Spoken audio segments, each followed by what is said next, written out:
Hi everyone, ఇప్పుడు ట్రెండింగ్లో ఉన్న బటర్ఫ్లై హ్యాండ్స్ ఎలా కట్ చేసుకోవాలో చూపిస్తాను. చూడండి, మనం బాడీ ఎలా అయితే మార్క్ చేసి కట్ చేసుకుంటామో సేమ్ అదే విధంగా బాడీ మార్కింగ్ అనేది చేసుకోవాలి. నెక్ డీప్, ఆర్మ్ హోల్ మొత్తం బాడీ ఎలా అయితే మార్క్ చేసుకుంటామో అదే విధంగా మార్క్ చేసుకోవాలి.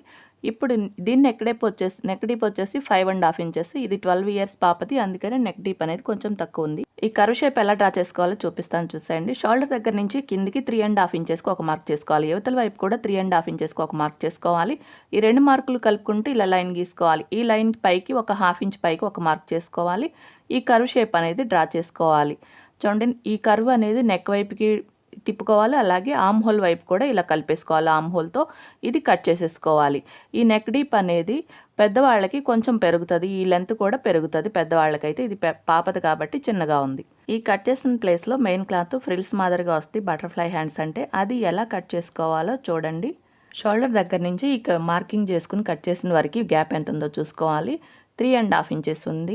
ఈ మార్జిన్ అనేది మెజర్ చేయకూడదు, ఎందుకంటే బటర్ఫ్లై హ్యాండ్స్కి షోల్డర్ దగ్గర కుట్టులు అనేవి రావు కాబట్టి మనం ఇది అనేది మెజర్ చేయకూడదు. ఈ మధ్యలో గ్యాపే 3.5 ఇంచెస్ తీసుకోవాలి. అలాగే దీన్ని డబల్ చేసుకోవాలి, ఎందుకంటే ఫ్రంట్ బాడీ పార్ట్ నుంచి బ్యాక్ బాడీ పార్ట్ వరకు కంటిన్యూగా హ్యాండ్స్ అనేవి వస్తాయి.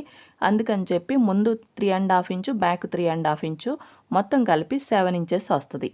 ఈ 7 ఇంచెస్కి ఒక 2 ఇంచెస్ ఎక్స్ట్రా కలుపుకోవాలి, ఎందుకంటే బాడీ పార్ట్ దగ్గర ఒక 1/2 ఇంచ్ మైనస్ అవుతుంది హ్యాండ్స్ యాడ్ చేసినప్పుడు. అలాగే హ్యాండ్స్కి ఒక 1/2 ఇంచ్ మార్జిన్ కావాలి. ఒకవైపున 1 ఇంచ్ కావాలి, అలాగే బ్యాక్ సైడ్ కూడా 1 ఇంచ్ ఎక్స్ట్రా కావాలి. మొత్తం కలిపి 2 ఇంచెస్ యాడ్ చేసుకోవాలి. 7 ఇంచెస్కి 2 ఇంచెస్ యాడ్ చేసుకుని 9 ఇంచెస్ మెయిన్ క్లాత్ కట్ చేసుకోవాలి. చూడండి, దీని లెంత్ 9 ఇంచెస్ కట్ చేసుకున్నాను. పొడవు వచ్చేసి మనకి ఎంత ఎక్కువ ఉంటే అంత ఫ్రిల్స్ బాగా వస్తాయి, హ్యాండ్స్ చక్కగా నిలబడతాయి. చూడండి, ఇది మొత్తం పొడవు వచ్చేసి 46 ఇంచెస్ కట్ చేశాను.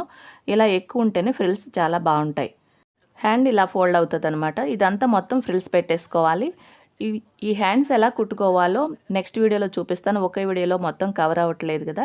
మీకు ఈ వీడియో నచ్చితే తప్పకుండా లైక్ చేయండి, మీకు తెలిసిన వాళ్ళకి షేర్ చేయండి, ఛానల్ని సబ్స్క్రైబ్ చేసుకోండి. వీడియో ఎలా ఉందో కామెంట్ అయితే చేయండి. Thank you for watching.